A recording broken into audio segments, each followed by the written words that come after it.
दोस्तों, जैसा आप सब जानते हैं कि लॉकडाउन को अब 3 मई तक बढ़ा दिया गया है, जो कि एक बहुत ज़रूरी कदम था क्योंकि भारत में मरीजों की संख्या लगातार बढ़ रही है। लॉकडाउन का पालन हम सब बहुत सख्ती से कर रहे हैं जिससे हम खुद को और दूसरों को इससे बचा सकें।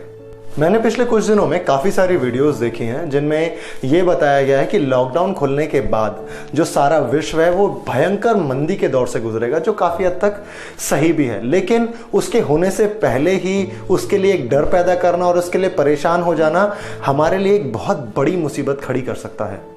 जैसा कि आप जानते हैं कि जैसा हम सोचने लगते हैं वैसा ही हमारे साथ होने लगता है, और इसे ही हम लॉ ऑफ अट्रैक्शन भी कहते हैं, जिसके बारे में मैंने एक वीडियो पहले भी बनाई थी। अगर आप वो वीडियो देखना चाहते हैं तो डिस्क्रिप्शन बॉक्स में जाकर उसके लिंक पे क्लिक करके आप उस वीडियो को देख सकते हैं।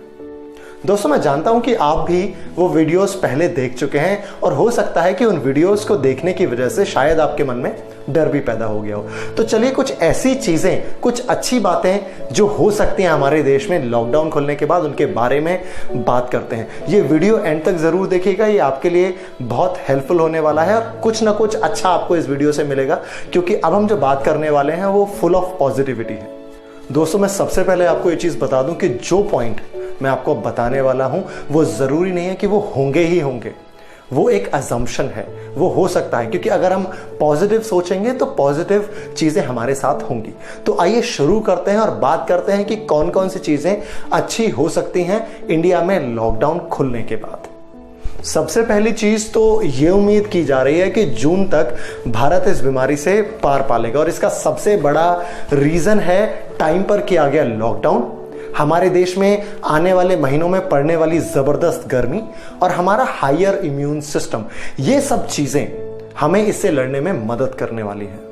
आपने न्यूज चैनल में तो जरूर देखा होगा कि बड़े बड़े देश भारत से एंटी मलेरियल ड्रग की रिक्वेस्ट कर रहे हैं, और अगर ऐसा होता है तो हमारा देश हाइड्रोक्सीक्लोरोक्विन का सबसे बड़ा एक्सपोर्टर बन सकता है।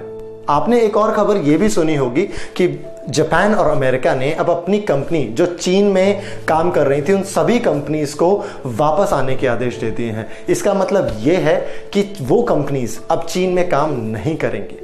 अगर हम बात करें इंडिया की, तो इंडिया इस वक्त सारे वर्ल्ड के लिए संकट मोचन का काम कर रहा है, तो कहीं ना कहीं इसका फायदा हमें मिलेगा। और अगर वो कंपनीज जो अमेरिका और जापान की हैं इंडिया में आकर काम करना शुरू करती हैं तो हमारे देश की जो बेरोजगारी की समस्या है वो भी काफी हद तक दूर होने वाली है। भारत में एक और कल्चर बहुत ज़्यादा चलता है और वो है एनआरआई कल्चर, यानी कि हमारे देश के बहुत सारे लोग विदेशों में जाकर सेटल हो गए हैं। इसका मतलब ये है कि जब वो लोग, हमारे देश के बेस्ट माइंड्स जो बाहर सेटल हो चुके हैं, अगर वो आना शुरू कर देंगे तो मेक इन इंडिया का जो ड्रीम है वो एक रियलिटी में कन्वर्ट हो जाएगा, क्योंकि आज के टाइम में भी हिंदुस्तान एक बहुत सुरक्षित जगह माना जा रहा है कोरोना के लिहाज से। ये जो 2020 हमारे लिए आया है ये सारे विश्व के लिए एक बहुत मुसीबत की घड़ी लेकर आया है, लेकिन ये 2020 भारत के लिए एक टर्निंग पॉइंट होगा क्योंकि आने वाले 3 सालों में हमारा देश फिर से सोने की चिड़िया बनेगा। तो आइए उम्मीद करते हैं कि ऐसा ही हो और मिलकर अच्छा सोचते हैं, क्योंकि लॉ ऑफ अट्रैक्शन कहता है कि जैसा आप सोचेंगे वैसा ही आपके साथ होना शुरू हो जाएगा। दोस्तों, आपने अक्सर ये देखा होगा कि बहुत सारे लोग बड़ी बड़ी बातें करते हैं देशभक्ति के बारे में, लेकिन जब बात आती है असलियत में देशभक्ति दिखाने की तो वही लोग लाइन में सबसे पीछे जाकर खड़े हो जाते हैं। अगर आप सच में देशभक्ति दिखाना ही चाहते हैं तो सबसे पहले चाइनीज प्रोडक्ट्स का बॉयकॉट करें, पूरी तरह से बॉयकॉट करें, और चाइनीज ऐप्स को अपने फोन से अभी अनइंस्टॉल कर दें। इंडियन प्रोडक्ट्स का इस्तेमाल करें जिससे हमारी इकोनॉमी को भी काफी फायदा मिले।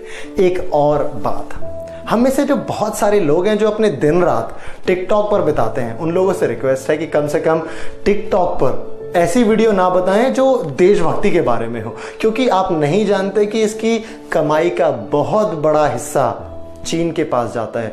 आइए अपने देश का साथ दें, स्वदेशी अपनाएं, अपनी इकोनॉमी को ग्रो करें, और जब तक हमारी इकोनॉमी ऊपर नहीं आ जाती सिर्फ अपने देश की बनी हुई चीज़ों को ही इस्तेमाल करें। यही हमें हेल्प करेगा कोरोना के इफेक्ट से बाहर आने में।